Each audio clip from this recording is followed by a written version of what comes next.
संतप्त मानस शांत हूँ, जिनके गुणों के गान में वर्तमान महान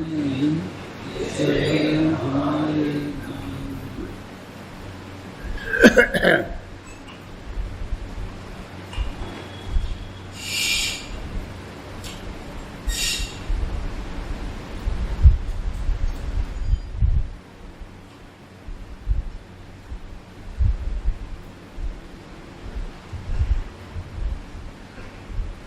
अब आगमनी गाथाओं में आचार्य अमृतचंद कहते हैं कि जो मुनि वेश धारण करते हैं वो उसमें अंतरलिंग और बहिर्लिंग दो तरह से होती हैं।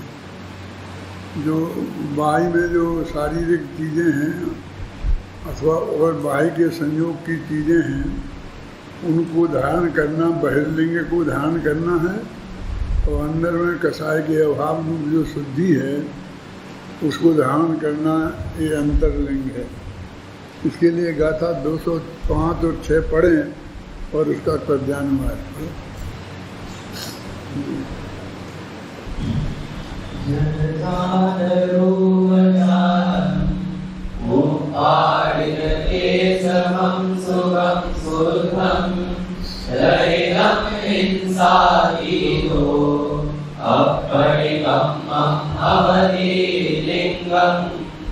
मुच्चारम्भविजुक्तं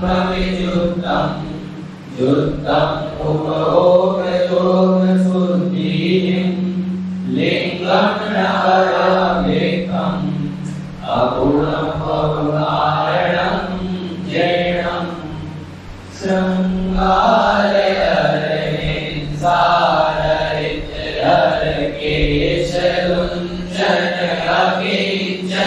यथा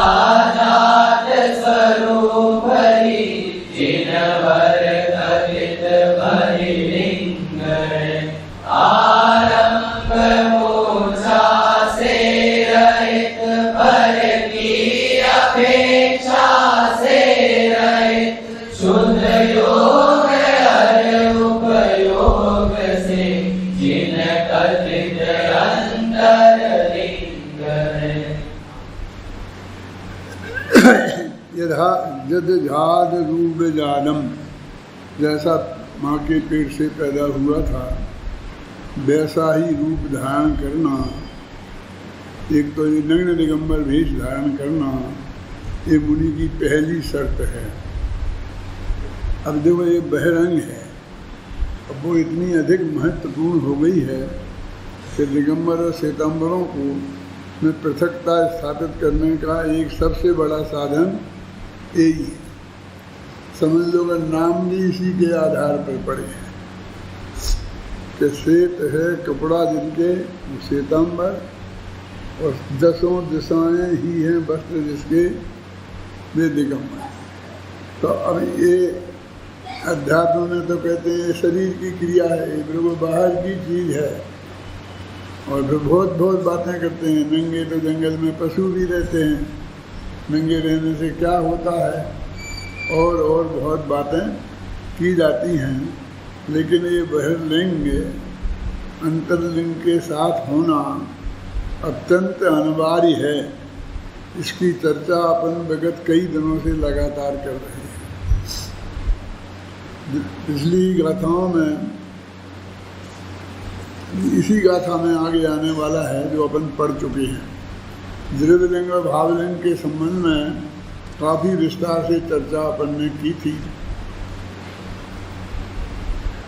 नग्न दिगंबर भेष उसमें सबसे पहले महत्वपूर्ण चीज़ है, और उपादित केश मस्तुगम शुद्धम, और दाढ़ी मूछ के बालों का उखाड़ना, है ना, बनाना नहीं, उखाड़ना।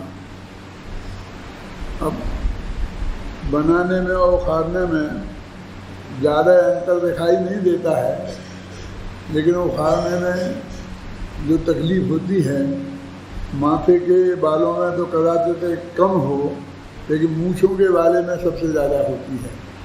क्यों? उसके पीछे जो चमड़ी है वो हड्डी से और जुड़ी हुई नहीं है, जबकि यहाँ के बालों की तो जुड़ी हुई है पीछे, और यहाँ की नहीं जुड़ी हुई है, इसलिए इसमें ज़्यादा तकलीफ होती है। सवाल तकलीफ का नहीं है। बहुत से लोग कहते हैं कि इसमें क्या है, खासकर श्वेतांबर लोग कहते हैं, और उन जैसी ही प्रवृत्ति वाले दिगंबर भी, कि ये बाल बनवा लिए तो क्या फर्क पड़ता है, फाड़ने की क्या जरूरत है।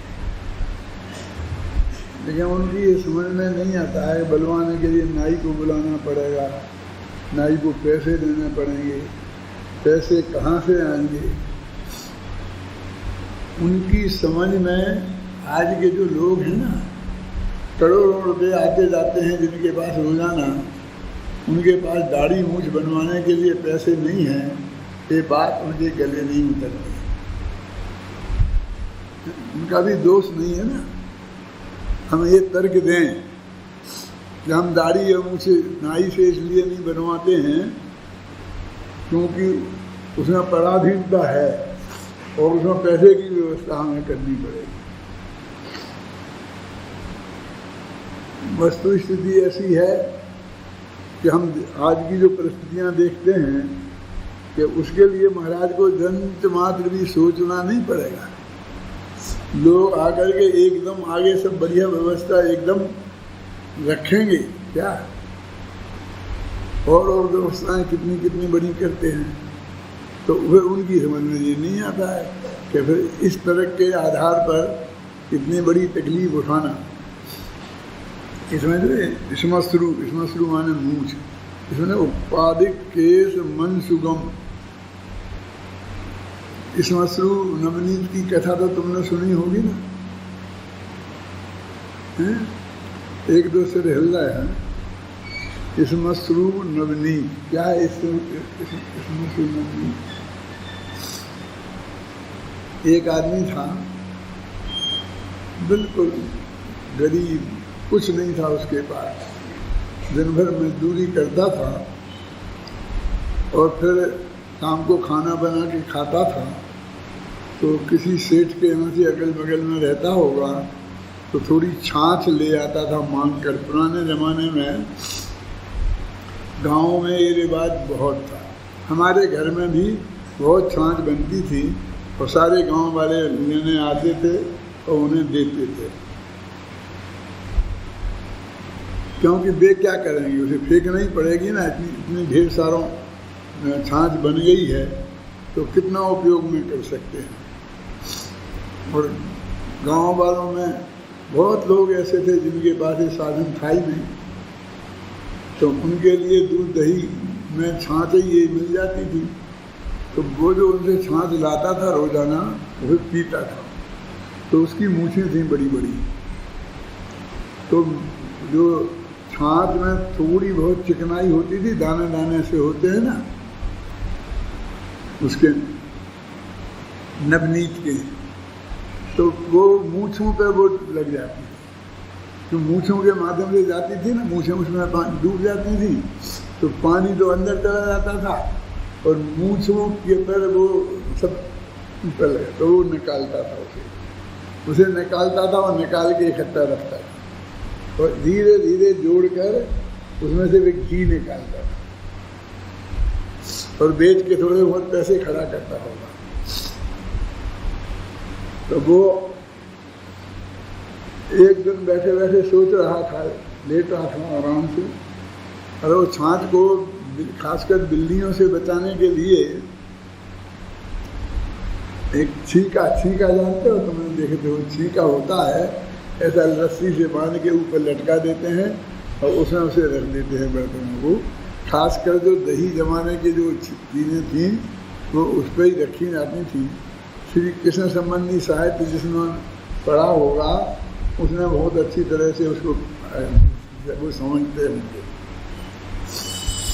नीचे खटिया पर वो लेटा था और लेटे लेटे सोच रहा था कि एक घी जब बहुत नवनीत इकट्ठा हो जाएगा तो उसे मैं घी निकालूंगा, तो घी बाजार में बेचूंगा, तो धीरे धीरे घी बेच के मैं पैसे इकट्ठे करूंगा। फिर उससे मैं एक गाय खरीदूंगा, और फिर गाय के बछड़े हो गए, बछड़ियाँ होंगी, तो 2-4-10 गायें हो जाएंगी। फिर उससे मेरे घर में दूध, दही, घी, छाछ सब बहुत होने लगेगा, और उससे मैं इकट्ठा करूँगा, और मैं थोड़ी संपन्नता घर में आ जाएगी, तो एक घर बनाऊँगा।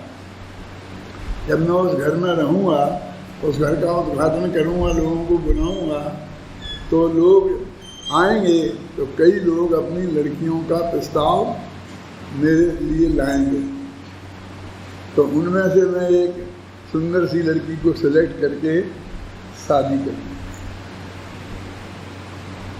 तो मेरे बच्चे होंगे। ऐसी कल्पना में वो मस्त हो रहा था। फिर बच्चा रोएगा, तो मैं पत्नी को आवाज़ लगाऊंगा कि बच्चा रो रहा है, उसे उठा लो ना, ये क्यों रोला रहे हैं। तो वो कहेगी कि मैं काम कर रही हूँ ना, तुम नहीं उठा सकते, तुम्हारा नहीं है बच्चा। तो मुझे बहुत गुस्सा आएगा, तो मैं उसे ऐसी लात मारूंगा, अपने ऐसे लात पैर को फटकारता है कि ऐसी लात मारूंगा मैं पत्नी को। तो वो पत्नी तो थी नहीं, वहाँ कल्पना लोक में थी, और ऊपर जाकर उस घड़े में वो लात लगती है, तो वो गिर जाता है और टूट जाता है, और नवनीत सारा बिखर जाता है। इसमें श्रू नवनीत नाम से एक कथा हमारे संस्कृत साहित्य में बहुत प्रसिद्ध है कि सारी दुनिया ऐसी ही है। जैसे वो भिखारी इसमें श्रू नवनीत माने नवनीत की करके कल्पना लोक में विचरण करता है, ऐसे ही ये भी कल्पना लोक में निरंतर विचरण करता है, और फिर भी कोई ऐसा संयोग आता है कि वो उसका खेल जो बनाता है वो सब बिखर जाता है। बेचारी चींटी बहुत जोर जोर के मेहनत कर करके अपना घर बनाती है, चिड़िया अपना घोंसला बनाती है। अगर कोई बंदर आता है और उसके घोंसले को तोड़ फोड़ के फेंक देता है, और उसकी सवाल घोंसले का नहीं है, उसकी जो कल्पना लोक में उसने एक राजमहल खड़ा किया था, वो राजमहल बिखर जाता है। यहाँ भी उसी इसमें श्रू शब्द का प्रयोग किया गया है। दाढ़ी मूछ के बाल, अकेले बाल नहीं तो लोग सिर के बालों का कैंसलॉन्च कर लेते और दाढ़ी फिर रख लेते, मूछें भी रख लेते, क्या क्या दिक्कत है, क्यों? उसे बनाने की जरूरत थोड़ी है। पहले के ज़माने में दाढ़ी और मूछें रखते थे लोग, तो सिर के बाल घुटा देते थे। आपके बाप दादे ऐसे ही होंगे, बाप नहीं होंगे दादा तो होंगे ही होंगे, है ना। और अब धीरे धीरे दाढ़ी मूछ घुटाने लग गए और सिर के बाल रखने लग गए, एकदम उलट गया ना मामला। हमारे पूर्वजों के फोटो हमारे घरों में मिलेंगे, तो माथे पर तो पगड़ी बंदी होगी, तो बिल्कुल नंगा घुटा हुआ माथा होगा, और दाढ़ी मूछ होगी, बड़ी मूछ होगी, दाढ़ी होगी, सब होगा। और आज दाढ़ी मूछ गायब है।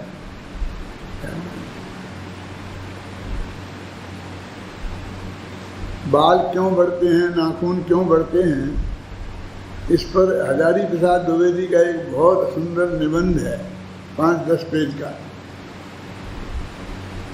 क्या ये दाढ़ी के बाल बढ़ते हैं, मूछ के बाल बढ़ते हैं, नाखून बढ़ते हैं, तो एक क्यों बढ़ते हैं?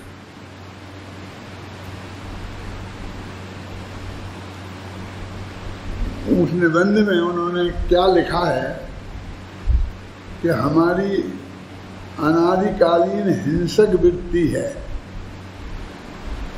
ये नाखून हिंसा का काम करते हैं, शेर है नाखून से शिकार करता है, ये सब करते हैं, ये करते हैं। वो हमारी हिंसक वृत्ति के प्रतीक हैं। जैसे शेर के नख और दांत माने जाते हैं, ये बढ़ते हैं और उसके शिकार के काम आते हैं। उसके पास काटने की तो व्यवस्था है नहीं, वे अपने आप जितने घिसते रहते हैं और बढ़ते रहते हैं अंदर से। तो उनने कहा कि हमारी अंदर में हिंसक वृत्ति का प्रतीक है और हम अब इन्हें काटने लग गए। काटते क्यों? हैं तो बढ़ना। ये जो कुछ माताएं बहनें कुछ लड़के भी नाखून बढ़ाते हैं ना, नाखून लंबे लंबे कर लेते हैं, इतना इतना बढ़ा लेते हैं, बनाते हैं, कुछ भी जितने लंबे लंबे नाखून कर लेते हैं तो उससे हाथ में तकलीफ ही होती होगी, कुछ सहयोग तो मिलता नहीं है, लेकिन वो भी बढ़ाते हैं। तो वो कहते हैं ये हिंसक वृत्ति के प्रतीक हैं और आज आदमी थोड़ा अहिंसक हो गया है, इसलिए वो काटता है। ये उसके अंदर की अहिंसक वृत्ति है। कौन सी? कि जिसकी वजह से वो नाखून काटता है, तो जो हिंसक वृत्ति है उसकी वजह से उसके नाखून बढ़ते हैं। और हमारे जो तीर्थंकरों वगैरह कहता है ना ही बढ़े न केस, ये बढ़ते नहीं हैं इनके, तो मतलब उनके अंदर में उतनी हिंसक वृत्ति नहीं है, इसलिए उनके नहीं बढ़ते हैं। हमारे आपके अंदर हिंसक वृत्ति है, उसकी वजह से नाखून बढ़ते हैं और हम काटने लग गए हैं, तो अहिंसक वृत्ति में हमारा बीज पड़ गया है, समझ लीजिए हम में, इसलिए हम उन्हें काट देते हैं। तो जो लोग फिर भी बढ़ाते हैं तो उनके हिंसक वृत्ति का उसको प्यार करते हैं, वो अच्छा मानते हैं उसको। 20-25 पेज का निबंध होगा, मैंने तो आपको बस एक पंक्ति में बता दिया है उसका सार, एंगल क्या है। फिर उन्होंने सारे प्रमाण देके और अहिंसा और हिंसक वृत्ति का मनुष्य के अंदर कैसी होती है उसका बहुत गहरा मनोवैज्ञानिक विश्लेषण किया है। हजारी प्रसाद द्विवेदी जानते हैं कौन था?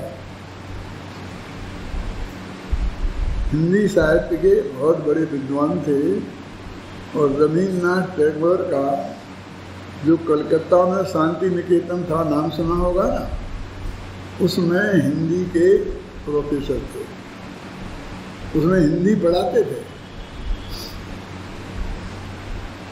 और उसमें देश के बड़े बड़े लोगों के लड़के वहाँ पढ़ने जाते थे। रवींद्रनाथ टैगोर का नाम था, उनके नाम से उठते थे।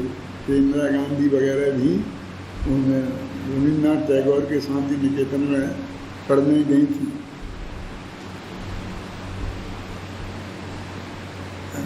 इसमें शुरू की बात कर रहे थे अपन, तो दाढ़ी मूछ के बालों के लौच वाला और जन्म के समय के रूप जैसे रूप वाला, शुद्ध हिंसादि से रहित और शारीरिक श्रृंगार से रहित होता है। मुनि का लिंग में 4 बातें इसमें बताई उनने कि वो एक तो सिर और दाढ़ी के मूछ के बाल के लौच वाला होता है, दूसरा बिल्कुल नग्न दिगंबर स्वरूप होता है, शुद्ध होता है और हिंसा आदि से रहित और सारा शारीरिक श्रृंगार से रहित। श्रृंगार क्या है? श्रृंगार कोई बढ़िया कोई क्रीम पाउडर लपेटना वही श्रृंगार नहीं है। क्या? बस हम कैसे लग रहे इस भाव पूर्वक है, जो थोड़ी बहुत समाज, मान लो बालों को हमने ऐसा ठीक कर लिया, ये कर लिया है ना, तो वो भी श्रृंगार है। लालू यादव से किसी ने प्रश्न किया कि तुम ऐसे बाल क्यों रखते हो? ऐसे रखते हो मानो सर, देखो ऐसे बाल रखते हो, तो ऐसे बाल क्यों रखते हो तुम? बहुत शौकीन आदमी है, क्यों सारी दुनिया तो ऐसे रखती है, क्यों और तुम ऐसे रखते हो? इंटरव्यू में उससे पूछा गया है, तो उसने जवाब दिया कि भैया इसमें ऐसा कुछ शौक मोक कुछ नहीं है, छोटे छोटे बाल रखता हूँ, कटा देता हूँ और इसमें कुछ करना नहीं पड़ता है मेरे को। नहाया और नहाने के बाद ऐसे ऐसे कर लिए बिना कंघा के ही और मेरा काम हो जाता है बस। तो ऐसे कर, जो बालों का स्वरूप ऐसा नहीं है कि ऐसे कर लूँगा तो ऐसे रुकेंगे। होते ना बाल एकदम सीधे नहीं होते, एक तिरछे होते हैं, समझ गए ना, एक दिशा की तरफ मुड़ते हैं। आपने देखा कुछ वाले इधर को मुड़ते हैं, कुछ इधर को मुड़ते हैं, कुछ पीछे को मुड़ते हैं। ऐसा अलग अलग यानी कि दिशा रहती है, बिल्कुल सीधी किसी की नहीं रहती है, खड़े नहीं उठते हैं। तो उस आदमी की दिशा आगे कोई है तो वो ऐसे कर लेगा तो वे ऐसे रह जाएंगे, लेकिन ऐसे करेगा तो नहीं रहेंगे। अब मैं बिल्कुल सीधा सिंपल आदमी हूँ, गंगा का भी उपयोग नहीं करता हूँ, तेल भी नहीं लगाता हूँ, बिल्कुल छोटे छोटे रखता हूँ, समझ में आई ना। और जैसे वे रहते हैं वैसे ही रखता हूँ।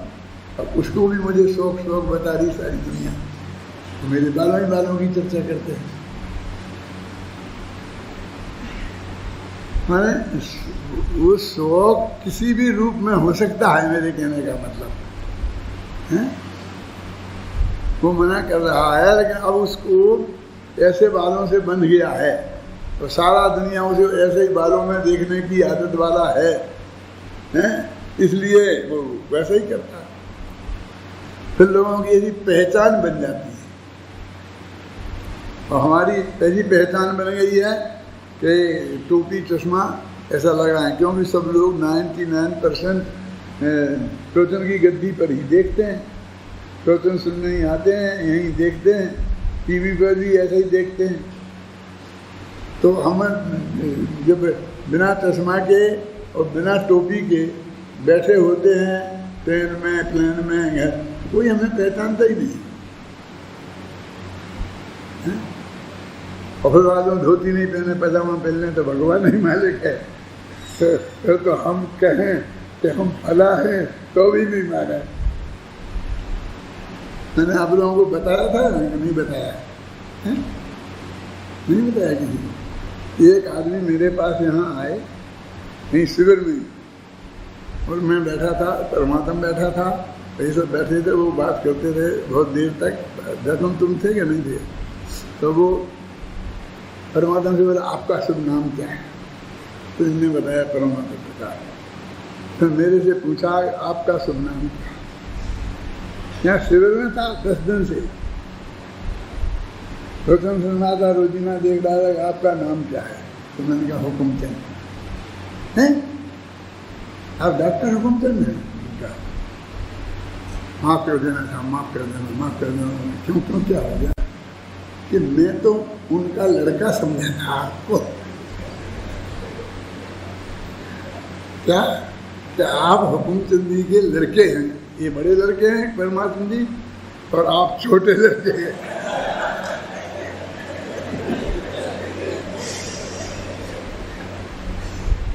ये समझा था आपको। मैं पजामा और बनियान पहने बैठा था घर पे, जैसा रहता हूँ इजी गोइंग के लिए। क्या मेरे से ऐसी धोती 24 घंटे नहीं संभलती है, ऐसा हो जाता है। और ख़ासकर शुरू ऐसे हो गया कि मैं अस्पताल में था, तो मेरा ऑपरेशन हुआ था। तो ऑपरेशन के बाद में हड्डी का ऑपरेशन होता है ना, तो कुछ व्यायाम करनी पड़ती है, महीना 15 दिन। वे तो हमेशा ज़िंदगी भर कहते हैं, और फिर वो सिखाते हैं। तो वो सिखाने वाले डॉक्टर अलग होते हैं, नई उम्र की लड़कियां होती हैं, समझे ना, तो वो सिखाती हैं। तो मुझे वो सिखाती थी, तो मैं धोती पहन के जाता था। तो वो लड़कियां मेरे से मिली, बोली कि दादाजी आप धोती पहनते हैं तो इसमें व्यायाम अच्छी तरह नहीं हो पाता है, आप पजामा पहना करें। कम से कम आप यहाँ हमारे यहाँ आते हैं व्यायाम करने, तब तो पजामा पहन के आए। पर हमारे बच्चे वहाँ थे, मौजूद थी हमारी वो मुक्ति वगैरह, तापसी मुक्ति मौजूद थी, तो उनने सुन लिया, तो ये फटाफट पजामा ले गए। वो हमारे गले पजामा बन गया। अब हमको धीरे धीरे इजी गोइंग लगने लग गया, समझे ना। तो ऐसे घर में, रेल में, रास्ते में ऐसा पहनने लग गए। अब पहनने लग गए तो लोग कहते हैं कि आप अब हमें हमारा बेटा समझने लग गए। इसमें आप 20 वर्ष कम लगते हैं जैसे।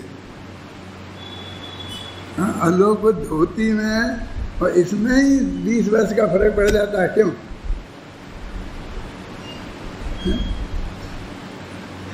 कि रूप का कितना महत्व बढ़ता है। नग्न दिगंबर दशा मुनिराजों की होती है ना जो अपने यहाँ, वो एक सुनिश्चित है। दाढ़ी मूछ के केसों को उपाड़ी हुई, इनने उसकी बाहिर लिंग में उसे शामिल किया, ये कह रहा हूँ मैं। हमारे लिए बहुत छोटी सी बात है वो, क्यों है कि नहीं? क्या है? श्रवण मन साधु का बाहिर लिंग सिर और दाढ़ी मूछ के बालों को नोच वाला और जन्म के समय के रूप के जैसे रूप वाला, शुद्ध और हिंसादि से रहित, शारीरिक श्रृंगार से रहित होता है। ये तो बहिरंग लिंग है। और अंतरंग मूर्छा और आरंभ से रहित, मूर्छा माने परिग्रह, मूर्छा परिग्रह और आरंभ से रहित, उपयोग और योग की शुद्धि से सहित, मन वचन काय की शुद्धि, योग की शुद्धि और उपयोग की शुद्धि, शुद्धोपयोग मतलब, और पर की अपेक्षा से रहित। ये सब चुनाव ने ऐसा क्यों किया कि हमें जितना कम से कम पर की अपेक्षा, बाल बनाएंगे तो पर की अपेक्षा चाहिए था। अब भोजन के बिना तो चलता नहीं है, तो भोजन बनाने का चक्कर रखते हैं तो बहुत आरंभ बढ़ता है, परिग्रह रखना पड़ता है, आरंभ बढ़ाना पड़ता है ना? इसलिए वो कर नहीं सकते हैं, तो फिर भोजन के लिए तो कहीं ना कहीं जाना ही पड़ेगा। और उसको अपने यहाँ शास्त्रों में उस वृत्ति को भिक्षा वृत्ति कहा है। मैंने शास्त्रों में ऐसे ही पढ़ा था, तो एक आध जगह मेरे मुख से निकल गया भिक्षा वृत्ति, तो समय बहुत विरोध किया लोगों ने। आप महाराजों को भिखमंगे कह रहे, आप महाराजों को ऐसा कह रहे। अरे भाई, मैं माफ़ी मांग लेता हूँ, मैंने कुछ ऐसा कहा नहीं है, लेकिन शास्त्र में लिखा है मुनिराजों की वृत्ति को भिक्षाई वृत्ति कहा है। और भैक्ष शुद्धि माने भिक्षा वृत्ति में जो शुद्धि चाहिए है, ख्याल में है ना? ये कहा है। तो अब वो उनके गले पड़ गए, क्योंकि हम आहार पानी की व्यवस्था खुद कर नहीं सकते। तो एक दफे जो भी विधि है, उस विधि के अनुसार जाकर के अनुदिष्ट आहार मिले, और जैसी आहार की शुद्धि है वैसा मिले तो उसे लेकर के वो ले लेते हैं, नहीं मिले अंतराय हो जाए तो उपवास कर देते हैं। ऐसा सब शास्त्रों में ही नियम है कि जैसे पहले बहुत कड़क नियम ले लिया है कि ऐसा बैल दिखे जिसके सींगों में गुड़ लगा हो तो मैं आहार करूँ, वहाँ भी मैं ले लिया था। अब बैल को गुड़ लगा हो तो कैसे होगा कि गुड़ के का जो खेत में रखी हो सब सामान, और उसमें गुड़ खाने के लिए वो करे तो उसके सींग में भी वो लग जाए, अथवा सींग से वो गुड़ की परिया को तोड़े, कैसे तोड़े और गुड़ खाए तो लगा होगा ना, तो आहार नहीं मिले। अब 3 दिन नहीं मिले तो बाद में फिर सरल नियम ले लें कि पति पत्नी दोनों खड़े होंगे पड़गाने के लिए तो ही जाऊँगा, और तो सहज ही मिल ही जाएंगे। खाना ऐसा नियम ले रहे कि जो आसानी से मिल जाए। नहीं भी ले रहे, नहीं भी लोगे कैसे, क्यों कह रहे? मुनिराजों को संयम अनिवार्य है और तप ऑप्शनल है। जानते हैं, संयम अनिवार्य है और तप ऑप्शनल है कि आप करो नहीं करो, ज़्यादा करो कम करो। मुनिराजों को उपवास अनिवार्य नहीं है, समझे ना? एक आसन तो अनिवार्य है ही, क्योंकि 2 दफे तो जाते दिन, एक बार दिन में ले आहार, एक बार लेना तो ये हो गया ना। तो ऐसा आहार अब उतना ही दुर्लभ हो गया, तो खुद के नाम कुछ करना नहीं, खुद सारा कुछ कर नहीं सकते, ऐसा बनाओ तो फिर और उसमें भी नियम लेकर के और कठिन बना दिया। एक कल मैंने आपको थोड़ा कहा था कि ये सब इसलिए हैं कि उनको अत्यंत उनमें जिनकी भक्ति है वो ही उन्हें आहार देना, वो यही चाहते हैं। क्योंकि आहार जल शुद्ध तभी हो सकता है, मन वचन काया की शुद्धि तभी हो सकती है जिसको इस तरह की भक्ति नहीं है अंदर में, ना कि वो नवदा भक्ति करे। बहुत से लोग कहते हैं कि साहब आप क्या, एक आचार्य हुए हैं, क्या नाम, शांति जी, वो लिखा है ना जिनने, आ जाएगा, मुझे नाम भी आ जाएगा, कि 2 रोटियों के लिए क्या परीक्षा करना साधु की, का परीक्षा तपस्विना। 2 रोटियां देते हो उसके लिए कि परीक्षा करके दो, मुनियों की परीक्षा करके आहार दो। सोमदेव है शायद, सोमदेव आचार्य का नाम सुना है? शीतलाचार की प्रवृत्ति के पोषक थे आचार्य। तो उनने बहुत अच्छे ग्रंथ हैं उनके, अभी सुभाषित रत्न संदोह, ऐसे कई ग्रंथ उनके बहुत बढ़िया हैं। तो उन्होंने लिखा है कि अन्न दाने पे कहा परीक्षा तपस्विनाम, जरा सा अन्न देने के लिए तपस्वियों की क्या परीक्षा करना, क्या दे कह रहे तुम, 2 रोटियां दे रहे और उसके लिए ऐसी कड़ी परीक्षा। तो आज तिलक कर रहे हो तो उस बेटे की परीक्षा करना है ना, समझ में आया ना। लेकिन सिर्फ अभी जैसे आपको महाविद्यालय में भर्ती करना है तो उसके लिए आपको 20 दिन के इंटरव्यू में बुलाएंगे, खूब आपकी परीक्षा करेंगे, जांच करेंगे। अब एक दिन आप कहा कि मैं शुद्ध भोजन करता हूँ, बाजार में खाता नहीं हूँ, तो एक दिन मुझे भोजन की परमिशन दे दो, क्या करेंगे, क्या परीक्षा करेंगे, पूछ लेंगे कहाँ से आए, कैसे आए, दे देंगे, जाओ कर लो, क्या है। क्योंकि एक दिन की भोजन की तो बात है ना। तो वो ऐसे ही मुनि राजों पे वो घटित किया। पंडित कैलाश जी ने लेख लिखा था कि ऐसे शीतलाचारी, माने शीतलाचार का समर्थन कर रहे हैं, और अपने यहाँ तो ये कहा है कि हमको परीक्षा करके ही करना चाहिए हैं। तो उन्होंने ऐसा लिख करके उसको बहुत सरल कर दिया, और फिर वो संस्कृत भाषा में हो तो कहना ही क्या है कि थोड़ा सा अन्न देने के लिए तपस्वियों की क्या परीक्षा करना। अब वो कहते हैं नवदा भक्ति पूर्वक, उन्हें भी तो परीक्षा करनी है तुम्हारी, कि जो तुम बोल रहे हो कि आहार जल शुद्ध है, तो तुम सत्य महावृत्त के धारी तो हो ही नहीं, सत्य अनुवृत्त के धारी भी नहीं हो, तो तुम्हें तो जानते भी नहीं है, तो तुम्हारी इस बात पर कैसे भरोसा करें। बस तुम्हारे कहने मात्र से भैया कोई उपाय नहीं है, कि गवर्नमेंट के पास भी कोई उपाय नहीं है, इतना साधन है ना, वो भी नहीं कर सकता है। मैं कहता हूँ कि मुझे पता नहीं मेरी उम्र क्या है, कब जन्म हुआ था मुझे पता नहीं, क्योंकि मेरे पिताजी माताजी का स्वर्गवास हो गया और मैंने जब तक तो उनसे पूछा नहीं, मुझे पता नहीं। तो वे क्या करते हैं, मालूम क्या करते हैं, गवर्नमेंट का क्या रूल है कि आप एक एफिडेविट लिख दो, जो भी लिखना हो, जो भी तारीख तुम्हें पसंद हो, वो तुम उसको, तुम्हें पता तो है ही नहीं, तो जो भी लिखोगे तो वही तो होगी ना, कि 25 मई को मेरा जन्म हुआ था, तो जहाँ तक मेरी जानकारी के हिसाब से मुझे पता है 25 तारीख को मेरा जन्म हुआ था, और मैं इस बात के लिए आपको निवेदन करता हूँ कि मुझे इस बात का सर्टिफिकेट दे दिया जाए। तो बस मेरी वो भी मैं कह रहा हूँ, तो ये भी नहीं कह रहा हूँ कि मुझे पता है और मेरे पे भरोसा करो, तो ये जहाँ तक मेरी जानकारी है बस, और लिख करके तो अपनी ज़िंदगी भर के लिए अपने गले मर जाती है वो तिथि, तो उसी तारीख के हो जाते हैं। तो हर जगह हमें वही तारीख लेना पड़ती है।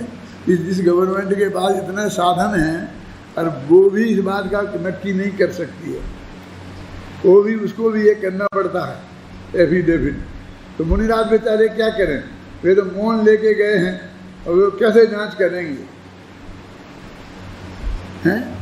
तो उन्होंने कहा 9 दफे नवदा भक्ति करे तो समझ लेना कि उसका भोजन शुद्ध ही होगा।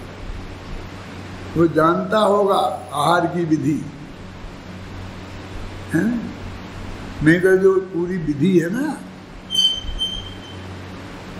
हम और आप जैसे लोग भी अभी उस विधि में पारंगत नहीं है। क्यों? कभी दिया नहीं है और अभी सोचते नहीं हैं, वहाँ जाके देखते भी नहीं हैं, तो हमें पता ही नहीं है। हम पूरी विधि हम कहेंगे हम आकर के दे देंगे वो नब्दा विधि से, तो हमें भी आज सीखना पड़ेगा शांति जी क्या कि किस तरह क्या विधि होती है कि नहीं? कोई बड़ी बात नहीं कह रहे मेरे कहने का मतलब। तो वो कहते हैं उस आदमी को नब्दा भक्ति होगी, 9 दफे नब्दा चाहिए। और हम कहते हैं कि सब आप कौन आचार्य की बात कर सोमदेव की कि 2 रोटियों के लिए परीक्षा क्या करना। तो मेरा जवाब उनके लिए होता है कि 2 रोटियों के लिए नहीं है, 9 दफे नमने के लिए है। तो समझ में आया कि नहीं है? 9 दफे नमने के लिए है। एक ब्रह्मचारी जी आए थे अपने यहाँ, और जब विद्यालय नहीं खुला था, महाराष्ट्र के थे, शांति जी आपके आसपास के थे।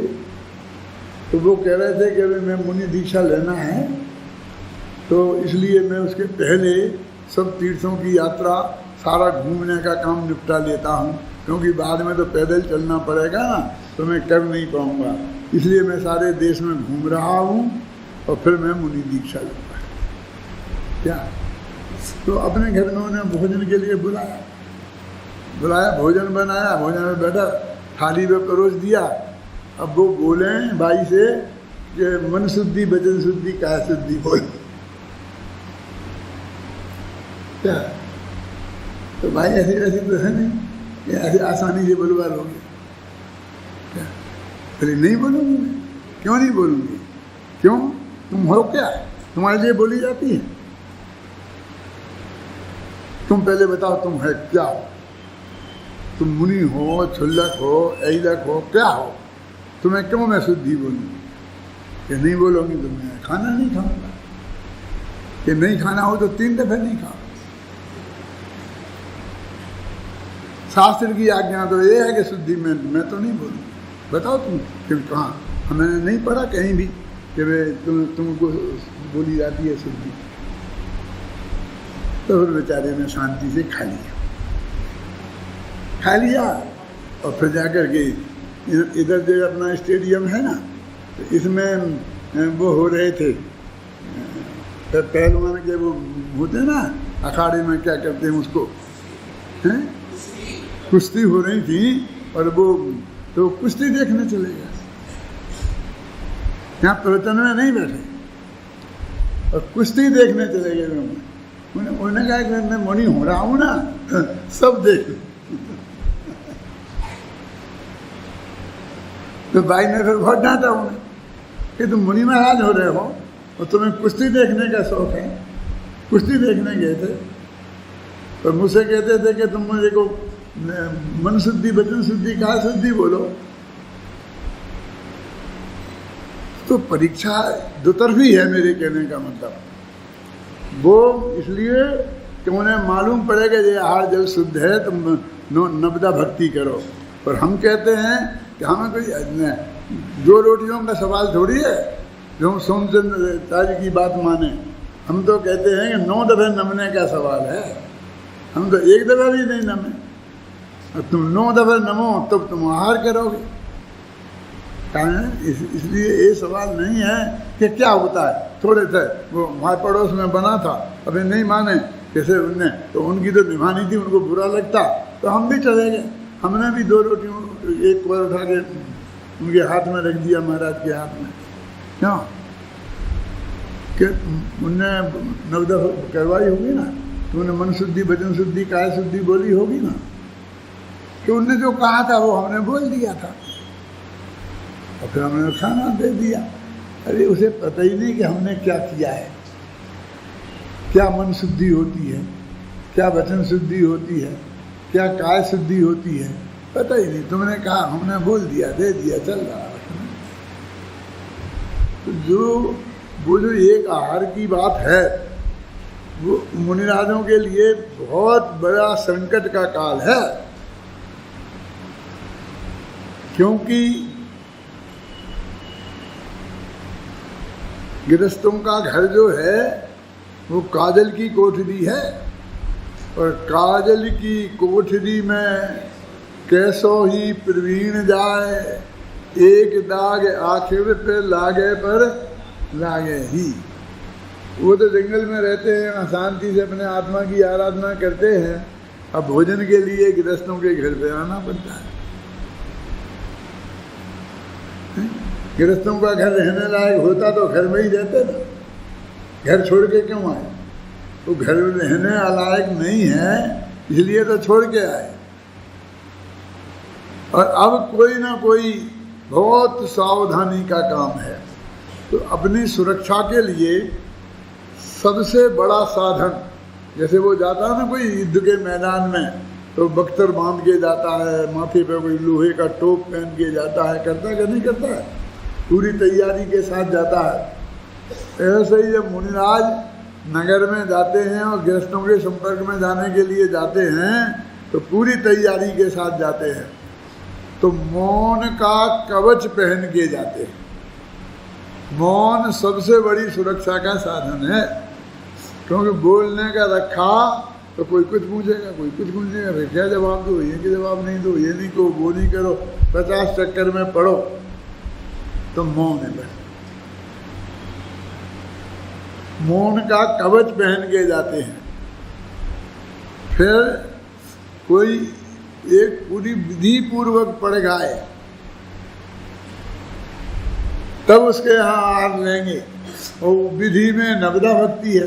नवदा भक्ति माने 9 दफे नमना, नवदा में 9 माने 9 दफे हो गया ना। तो 9 दफे नमना, मन से, वचन से, काया से, कृत से, काश से, अनुमोदना से, जो भी 9 लगा लो तुम, जैसे भी लगाना।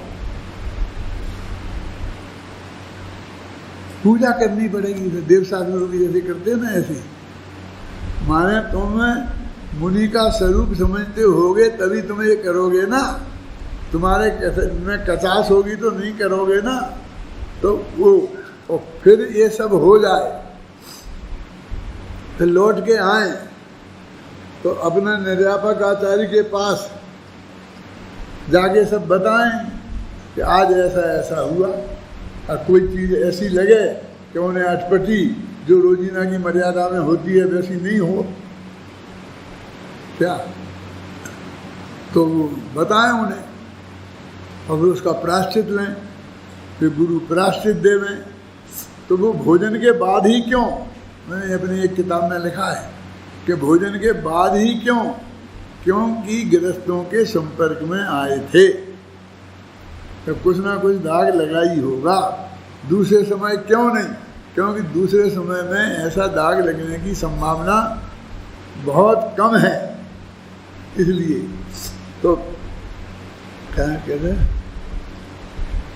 अब अंतरंग लिंग है, क्यों कौन सा 3 बातों में अंतरंग लिंग में योग, उपयोग और योग की शुद्धि, और आरंभ, मूर्छा और आरंभ से रहित, और पर की अपेक्षा से रहित। पर से कोई अपेक्षा नहीं, कुछ नहीं। ऐसा जिनेन्द्र देव द्वारा कथित अंतरंग लिंग मोक्ष का कारण है। भावलिंग मोक्ष का कारण है।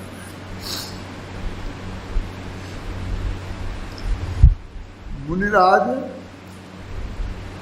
ज़्यादा किसी से पहचान नहीं होती है, पहचान करना अच्छी बात नहीं है।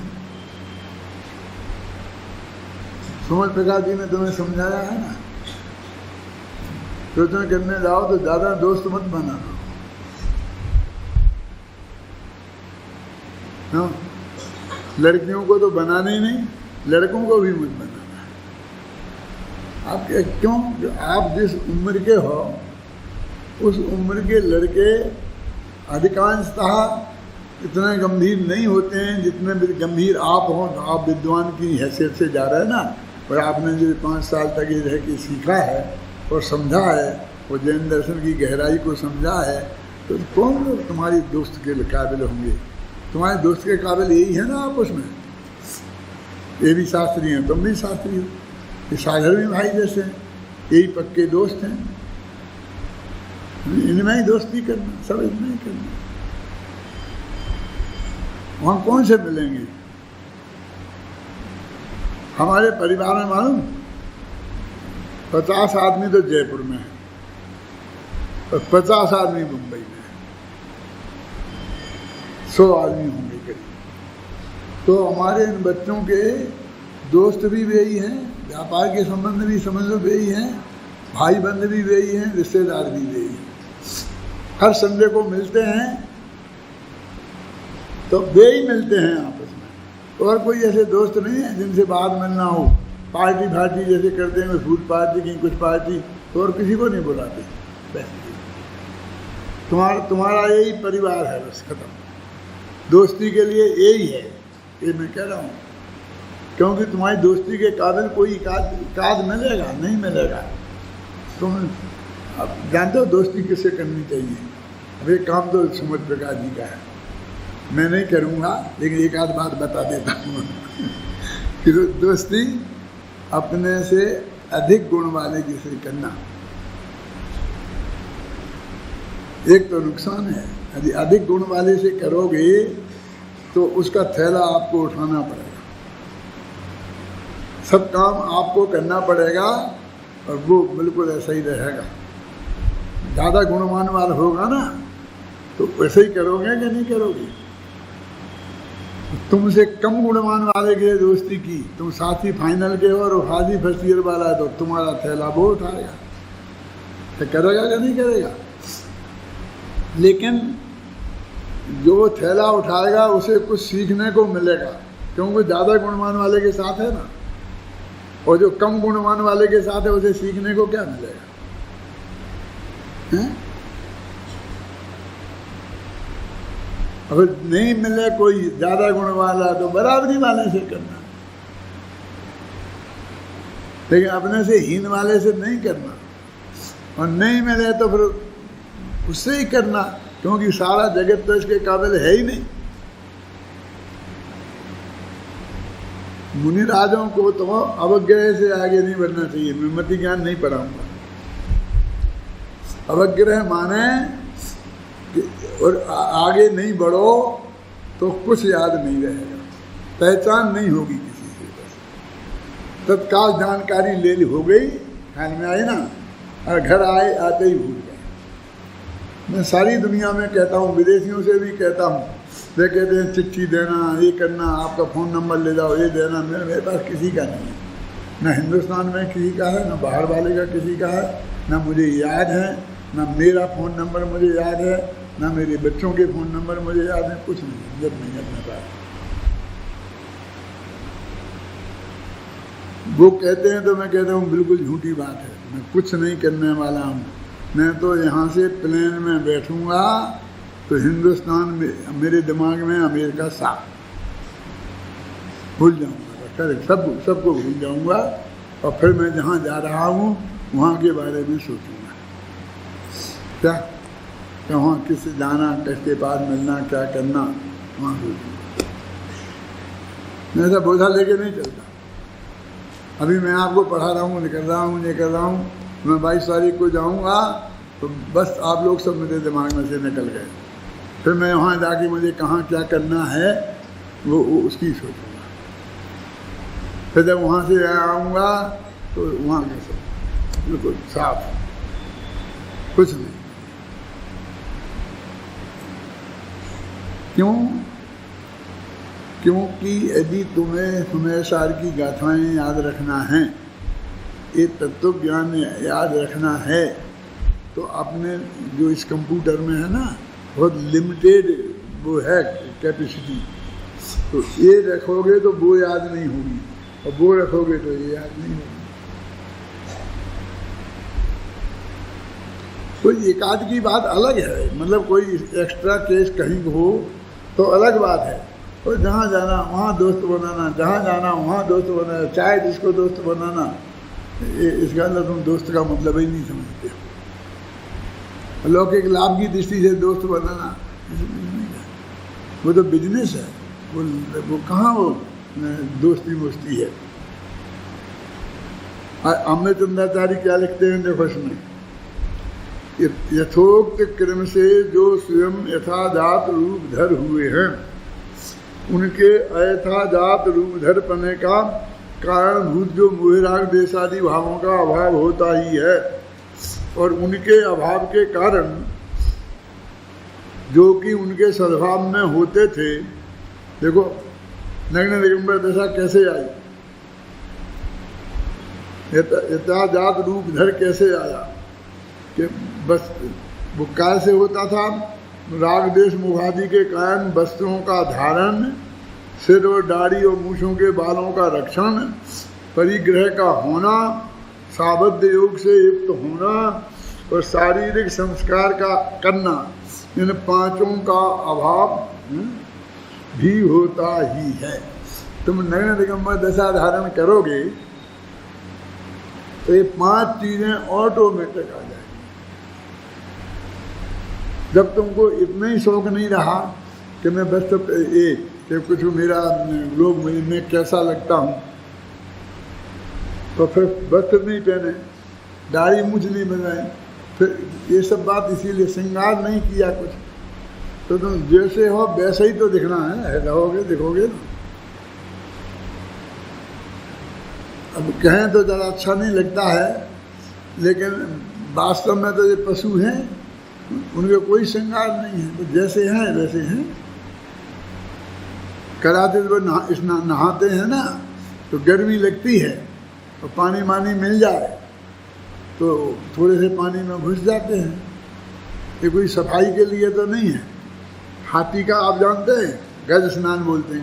गज स्नान क्या होता है जानते हो? तो बताओ, तुमसे बोलो नहीं जानते। गज स्नान जानते हो? कौन जानता है? हाथ उठाओ। अरे गज स्नान भी बताना पड़ेगा, है इससे कोई भी नहीं उठाता है। ये हाथी का नहाना तो गज स्नान हो गया। तो हाथी के नहाने में ऐसी क्या विशेषता है? हाथी जाएगा, अपने पानी में डूबेगा, बहुत अच्छी तरह से हिलडुल करके नहाएगा, और नहा करके फिर किनारे पे आएगा, और किनारे पर जितनी भी धूल मिट्टी है, जितना भी कीचड़ है, वो कीचड़ अपने शरीर पे डाल देगा। समझे ना? तो उसको गज स्नान बोलते हैं। ये सब लोग गज स्नान ही करते हैं ना। क्या कौन के पहले जाते हैं, कल का क्रीम पाउडर वगैरह जो भी कुछ किया था वो सब धोते हैं, फिर साफ होते हैं और बाहर निकलते हैं, फिर लपेट देते हैं। मैं बहनों से कहता हूँ कि कहते हैं आजकल पर्दा नहीं है, पर्दा नहीं है। पहले पर्दा बहुत था, अब पर्दा खत्म हो गया, हम तो पर्दा नहीं करेंगे। अरे तुम सबसे ज़्यादा पर्दा तुम करते हो। ऐसी कोई माँ बहन है दुनिया में कि जो पर्दे में रहती हो और उसे आप पहचान नहीं पाते। सब पहचान लेते हैं। इसका मतलब उसका चेहरा सब वो दिखता है ना, भले ही वो पर्दे में रहे, लेकिन तुम्हारा तो दिखता ही नहीं है। क्योंकि तो तुम तो बाथरूम के बाहर निकलती हो तो पर्दे को लपाट के क्रीम पाउडर दिखता है, चेहरा क्या दिखता है? समझ में आया क्या? तो ये पर्दा नहीं है। कपड़े का पर्दा हो, फेस का पर्दा हो, ये गज स्नान है। समझ में आ गया? तो तुम अच्छे के हाथी अच्छे, दोनों का स्नान तो गज स्नान दोनों ही क्या हो गया। वो तो अपने प्रयोजन की सिद्धि के लिए करता है ऐसा। क्या? क्योंकि उसकी चमड़ी बहुत मोटी होती है और गर्मी बहुत लगती है, तो पानी में जब तक रहता है तब तक ठंडक महसूस होती है, और पानी के बाहर निकलते ही फिर गर्मी लगती है उसको। तो वो कीचड़ को डाल के ये इंतजाम करता है कि कम से कम घंटे 2 घंटे तो ठंडक बनी रहे। समझ नहीं ना? वो अपने प्रयोजन से करता है। तुम तो शौक से नहाते हो, सुंदर दिखने के लिए नहाते हो, वो तो ठंडक के लिए नहाता है, तो वो ठंडक का इंतजाम करता है। उससे उसकी चमड़ी ठंडी रहती है, तो उसे थोड़ा आराम मिलता है। तो इसी उसको बोलते हैं गज स्नान, प्रसिद्ध हो गया उसके नाम से। हो गया। आत्मा यथाजात रूप धरपने से दूर किए गए अयथाजात रूप धरपने के कारणभूत मोह राग देश आदि भावों का अभाव होने से जो उनके सद्भाव में होते हैं। तो टेढ़ी भाषा है, लेकिन इतनी हिंदी तो तुम समझते होगे, लगा लोगे। क्यों? ऐसे ममत्व और कार्य की जिम्मेदारी लेने के परिणाम, ये मूर्छा का त्याग है। ममत्व और कार्य की जिम्मेदारी लेने का परिणाम शुभाशुभ से उपयुक्त योग और तत्पूर्वक तथाविध योग की अशुद्धि की युक्तता, परद्रव्य की से सापेक्षता, इन तीनों का अभाव होता है। इसलिए उस आत्मा के मूर्छा और आरंभ से रहितता, उपयोग और योग की शुद्धता और पर की अपेक्षा से रहितता होती ही है। इसलिए वह अंतरंग लिंग है। ये तीन अपेक्षाएं हैं हर एक चीज की, कि उसने ये सब क्यों किया है। ये सारे बिल्कुल वस्त्र का त्याग कर दिया, किसी से बोलना नहीं, मौन ले लिया। काय के लिए लिया? हमें किसी से संपर्क नहीं करना, इसके लिए लिया है ना। और फिर तुम संपर्क किए जा रहे हो तो फिर क्या फायदा उसका? है? हमें अपनी बात किसी से कुछ नहीं कहना, हमें किसी से कुछ नहीं पूछना, हमें किसी की बात कोई नहीं जानना। क्या बात करोगे? अच्छा आप किसी से करो, हैं? तुम आप कहाँ से आ रहे हैं? मध्य प्रदेश। मध्य प्रदेश में कहाँ से हैं? क्यों? फलाना गाँव से। अच्छा उस गांव में, उस गांव के अगल बगल में तो ऐसा है, ये फलाना तीर्थ है, वो ऐसे मिलते, लगाओगे कुछ ना कुछ गप्पे। और क्या करना तुम्हारे लिए? और हमें जानना ही नहीं है कि तुम कहाँ, हमें विकल्प ही नहीं है कि तुम कहाँ से आए हो। कर्नाटक से आए हो कि तमिलनाडु से आए हो कि महाराष्ट्र से आए हो, क्या है कि मध्य प्रदेश से आए हो, कि हमें नहीं जानना है।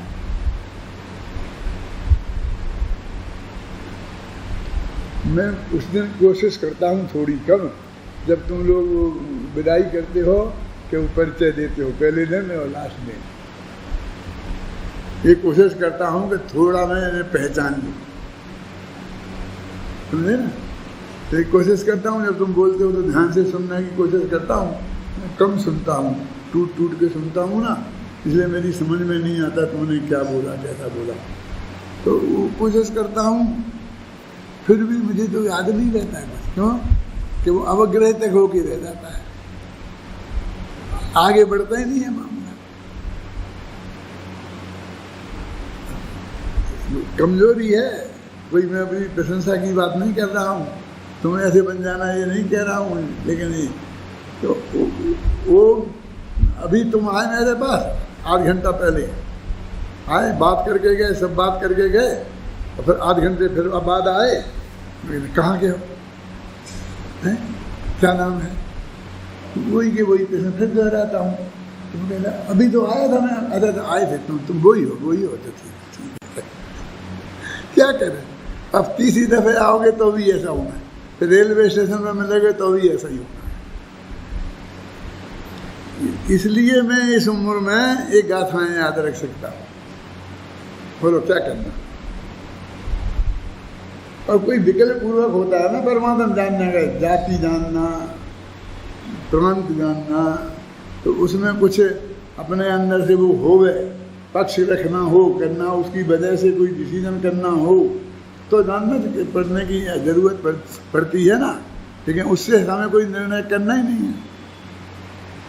हमारी तो प्रतिज्ञा है कि हमें किस प्रांत का है, किस जाति का है, क्या है, उसके हिसाब से कोई डिसीजन करना ही नहीं है। तो हम क्यों याद रखें? इससे डिसीजन करना है, इसलिए इसको याद रखते हैं। तो ये आपके विवेक पर, स्मृति का स्वरूप ऐसा है।